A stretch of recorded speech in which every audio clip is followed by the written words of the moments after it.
योग के अनेक भेद, उसके 8 और 6 अंगों का विवेचन, यम, नियम, आसन, प्राणायाम, 10 विध प्राणों को जीतने की महिमा, प्रत्याहार, धारणा, ध्यान और समाधि का निरूपण। श्री कृष्ण ने कहा है, भगवान आपने ज्ञान, क्रिया और चर्या का संक्षिप्त सार अद्भुत करके मुझे सुनाया। ये सब श्रुति के समान आदरणीय है और इसे मैंने ध्यान पूर्वक सुना है। अब मैं अधिकार, अंग, विधि और प्रयोजन सहित परम दुर्लभ योग का वर्णन सुनना चाहता हूँ। यदि योग आदि का अभ्यास करने से पहले ही मृत्यु हो जाए तो मनुष्य आत्मघाती होता है।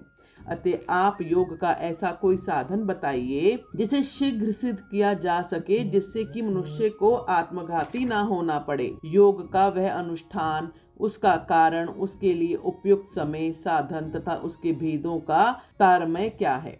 उपमन्यु बोले, श्री कृष्ण तुम सब प्रश्नों के तारतम्य के ज्ञाता हो। तुम्हारा यह प्रश्न बहुत ही उचित है, इसलिए मैं इन सब बातों पर क्रमशः प्रकाश डालूंगा। तुम एकाग्रचित होकर सुनो। जिसकी दूसरी वृत्तियों का निरोध हो गया हो, ऐसे चित्त की भगवान शिव में जो निश्चल वृत्ति है, उसी को संक्षेप में योग कहा गया है।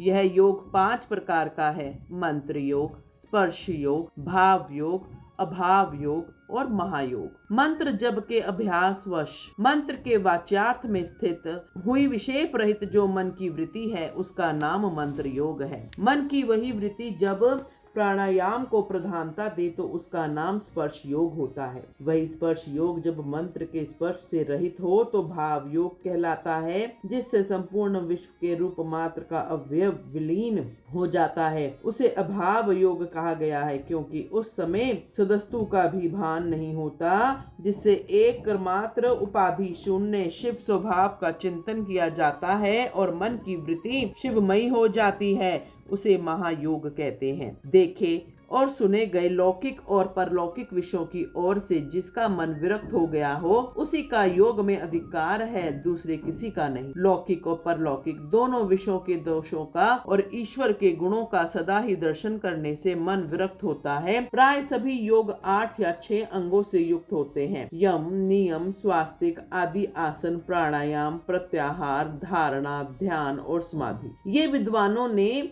योग के 8 अंग बताए हैं: आसन, प्राणायाम, प्रत्याहार, धारणा, ध्यान और समाधि। ये थोड़े में योग के 6 लक्षण हैं। शिव शास्त्र में इनके पृथक पृथक लक्षण बताए गए हैं। अन्य शिवागमों में, विशेषत कामिक आदि में, योग शास्त्र में और किन्हीं किन्हीं पुराणों में भी इनके लक्षणों का वर्णन है। अहिंसा, सत्य, असत्य, ब्रह्मचर्य और अपरिग्रह, इन्हें सत्पुरुष ने यम कहा है। इस प्रकार यम 5 अवयवों के योग से युक्त है। शोच, संतोष, जप, तप और प्राणायाम, इन 5 भेदों से युक्त दूसरे योगांग को नियम कहा गया है। तात्पर्य यह है कि नियम अपने अंशों के भेद से 5 प्रकार का है। आसन के 8 भेद कहे गए हैं: स्वस्तिक आसन, पद्मा आसन, अर्धचंद्रासन, वीरासन, योगासन, प्रसादितासन, पर्यंकासन तथा अपनी रुचि के अनुसार आसन। अपने शरीर में प्रकट हुई जो वायु है उसको प्राण कहते हैं। उसे रोकना ही उसका आयाम है। उस प्राणायाम के 3 भेद कहे गए हैं: रेचक, पूरक और कुंभक। नसिका के एक छिद्र को दबाकर या बंद करके दूसरे से उदर स्थित वायु को बाहर निकालें, इस क्रिया को रेचक कहा गया है। फिर दूसरी नसिका छिद्र के द्वारा बाह्य वायु को शरीर के धोखने की भांति भर दे और इसमें वायु की पूर्ण क्रिया होने के कारण इसे पूरक कहा गया है। जब साधक भीतर की वायु को ना तो छोड़ता है ना बाहर की वायु को ग्रहण करता है, केवल भरे हुए घड़े की भांति अविचल भाव से स्थित रहता है, तब उस प्राणायाम को कुंभक नाम दिया जाता है। योग के साधक को चाहिए कि वह रेचक और आदि तीनों प्राणायाम को ना तो बहुत जल्दी जल्दी करे और ना बहुत देर से। साधना के लिए उद्यत हो क्रम योग से उसका अभ्यास करे। रेचक आदि में नाड़ी शोधन पूर्वक जो प्राणायाम का अभ्यास किया जाता है, उसे स्वेच्छा से उत्क्रमण पर्यंत करते रहना चाहिए। यह बात योग शास्त्र में बताई गई है।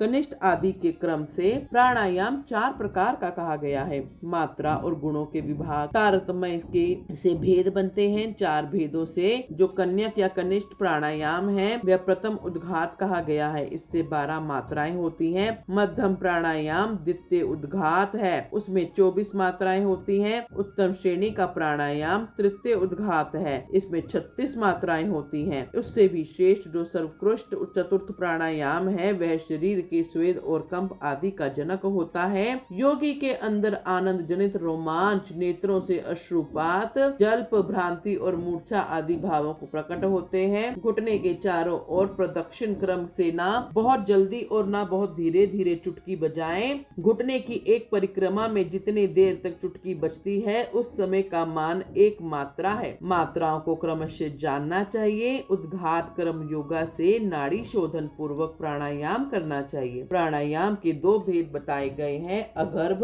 और सगर्भ। जप और ध्यान के बिना किया गया प्राणायाम अगर्भ कहलाता है और जप तथा ध्यान के साथ सहयोग पूर्वक करने वाला प्राणायाम को सगर्भ कहते हैं। अगर्भ से सगर्भ प्राणायाम 100 गुना अधिक है और उत्तम है, इसलिए योगी जन प्राय सगर्भ प्राणायाम किया करते हैं। प्राण विजय से ही शरीर की वायु पर विजय पाई जाती है। प्राण, अपान, समान, उद्दान, व्यान, नाग, कूर्म, कुरकल, देवदत्त और धनंजय, ये 10 प्राण वायु हैं। प्राण प्रयाण करता है इसलिए इसे प्राण कहते हैं। जो कुछ भोजन किया जाता है उसे जो वायु नीचे ले जाती है उसे अपान कहते हैं। जो वायु संपूर्ण अंगों को बढ़ाती है उनमें व्याप्त रहती है उसका नाम व्यान है। जो वायु मर्म स्थानों को उत्तेजित करती है उसकी उदान संज्ञा है। जो वायु सब अंगों को समभाव से चलती है वह अपने उस समय रूप कर्म के समान कहलाती है। मुख से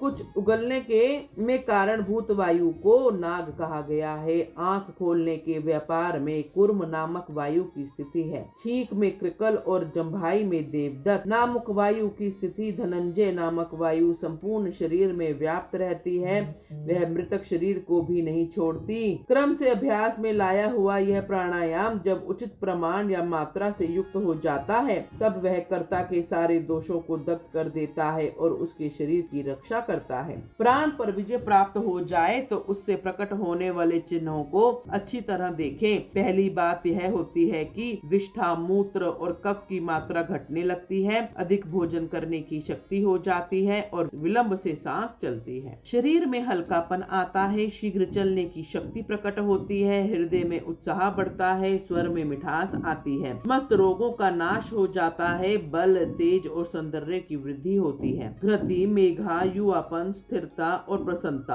आती है। तप, प्राश्चित, यज्ञ, दान और व्रत आदि जितने भी साधन हैं ये प्राणायाम के 16वीं कला के भी बराबर नहीं है। अपने अपने विषय में आसक्त हुई इंद्रियों को वहां से हटाकर जो अपने भीतर निगृहित करता है उस साधन को प्रत्याहार कहते हैं। मन और इंद्रियां ही मनुष्य को स्वर्ग तथा नरक में ले जाने वाली हैं। यदि उन्हें वश में रखा जाए तो वे स्वर्ग की प्राप्ति कराती हैं और विषयों की ओर खुली छोड़ दिया जाए तो वे नरक में डालने वाली होती हैं। इसलिए सुख की इच्छा रखने वाले बुद्धिमान पुरुष को चाहिए कि वह ज्ञान वैराग्य का आश्रय ले, इंद्रिय रूपी अश्वों को शीघ्र ही काबू में करके स्वयं ही आत्मा का उद्धार करे। चित्त को किसी स्थान विशेष में बांधना, किसी ध्येय विशेष में स्थिर करना, यही संक्षेप में धारणा का स्वरूप है। एकमात्र शिव ही स्थान है, दूसरा नहीं, क्योंकि दूसरे स्थानों में त्रिविध दोष विद्यमान है। किसी नियमित काल तक स्थान स्वरूप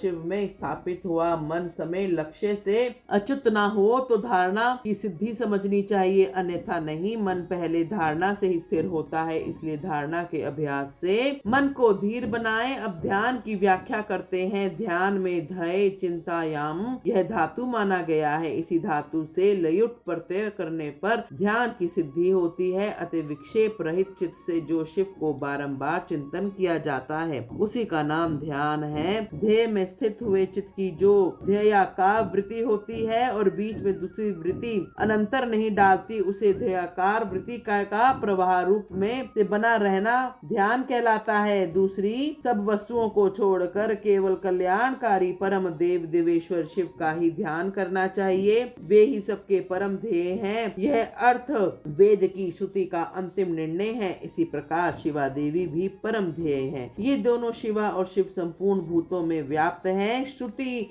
स्मृति एवं शास्त्रों से यह सुना गया है कि शिवा और शिव सर्वव्यापक, सर्वदा उदित, सर्वज्ञ एवं नाना रूपों में निरंतर ध्यान करने योग्य है। इस ध्यान के दो प्रयोजन जानने चाहिए। पहला है मोक्ष और दूसरा प्रयोजन है अणिमा। आदि सिद्धियों की उपलब्धि, ध्याता, ध्यान, ध्येय और ध्यान प्रयोजन, इन चारों को अच्छी तरह जानकर योग वेता पुरुष योग का अभ्यास करें। जो ज्ञान और वैराग्य से संपन्न, श्रद्धालु, क्षमाशील, ममता रहित तथा सदा उत्साह रखने वाले हैं, ऐसा ही पुरुष ध्याता कहा गया है, अर्थात वही ध्यान करने में सफल हो सकता है। साधक को चाहिए कि वह जप से थकने पर फिर ध्यान करे और ध्यान से थक जाने पर पुनः जप करे। इस तरह जप और ध्यान में लगे हुए पुरुष का योग जल्दी सिद्ध होता है। 12 प्राणायामों की एक धारणा होती है, 12 धारणों का एक ध्यान होता है और 12 ध्यान की एक समाधि कही गई है। समाधि को योग का अंतिम अंग कहा गया है। समाधि से सर्वत्र बुद्धि का प्रकाश फैलता है। जिस ध्यान में केवल ध्येय अर्थ रूप से भासता है, ध्याता निश्चल महासागर के समान स्थिर भाव से स्थित रहता है और ध्यान स्वरूप से शून्य सा हो जाता है, उसे समाधि कहते हैं। जो योनि ध्येय में चित्त को लगाकर सुस्थिर भाव से उसे देखता है और बुझी हुई आग के समान शांत रहता है, वे समाधिस्थ कहलाता है। वह न सुनता है, न सूंघता है, न बोलता है, न देखता है, न स्पर्श का अनुभव करता है, न मन से संकल्प विकल्प करता है, न उनमें अभिमान की वृत्ति का उदय होता है, न वह बुद्धि के द्वारा ही कुछ समझता है, केवल काष्ठ की भांति स्थित रहता है। इस तरह शिव में लीन चित हुए योगी को यहाँ समाधिस्थ कहा गया है। जैसे वायु रहित स्थान में रखा हुआ दीपक कभी हिलता नहीं है, निस्पंद बना रहता है, उसी तरह समाधिस्थ निष्ठ शुद्ध चित्त योगी भी उस समाधि से कभी विचलित नहीं होता, सुस्थिर भाव से स्थिर रहता है। इस प्रकार उत्तम योग का अभ्यास करने वाले योगी के सारे अंतराय शीघ्र नष्ट हो जाते हैं और संपूर्ण विघ्न भी धीरे धीरे दूर हो जाते हैं। बोलो हर हर महादेव।